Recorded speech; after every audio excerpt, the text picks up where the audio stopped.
വർണ്ണങ്ങളുടെ സ്ഥാനനിർണയത്തിൽ വന്ന പിഴവു കാരണം കേരളപാണി സൃഷ്ടിച്ച രണ്ട് അയഥാർത്ഥ വ്യാകരണ പ്രക്രിയകളാണ് വിരാമവും ഉന്നാമവും. വിരാമം എന്നാൽ വർണ്ണങ്ങളുടെ സ്ഥാനപരമായ താഴ്ച എന്നാണ് അർത്ഥം. അപ്പോൾ വിരാമം എന്ന് പറഞ്ഞാൽ വർണ്ണങ്ങളുടെ സ്ഥാനപരമായ താഴ്ചയാണ്. അതേസമയം വർണ്ണങ്ങളുടെ സ്ഥാനപരമായ ഉയർച്ചയാണ് ഉന്നാമം.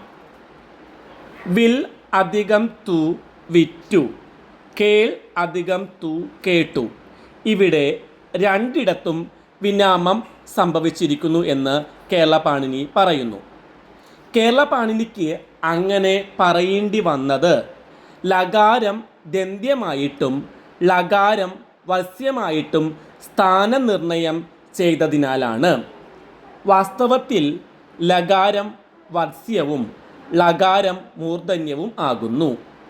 ഈ രണ്ട് ഉദാഹരണത്തിൽ ഒന്നിൽ വസ്യമായ ലകാരം വസ്യമായ ടകാരമായി മാറുന്നു, മറ്റേതിൽ മൂർധന്യമായ ലകാരം മൂർധന്യമായ ഡകാരമായിട്ടാണ് മാറുന്നത്. വിരാമത്തിനാസ്പദമായ വർഗാന്തരീകരണം ഇവിടെ രണ്ടിടത്തും സംഭവിച്ചിട്ടില്ല. വിരാമം എന്ന ഒന്നില്ല, അതുപോലെ ഉന്നാമവും ഇല്ല.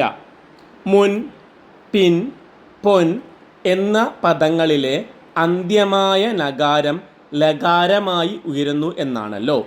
ഇവിടെ അങ്ങനെ ഒരു ഉയർച്ച സംഭവിക്കുന്നില്ല.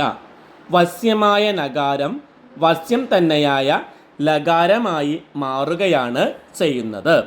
ഉദാഹരണം: പിൻ അധികം പാട് പിൽപ്പാട്, തിരുമുൻ അധികം കാഴ്ച തിരുമുൽ കാഴ്ച.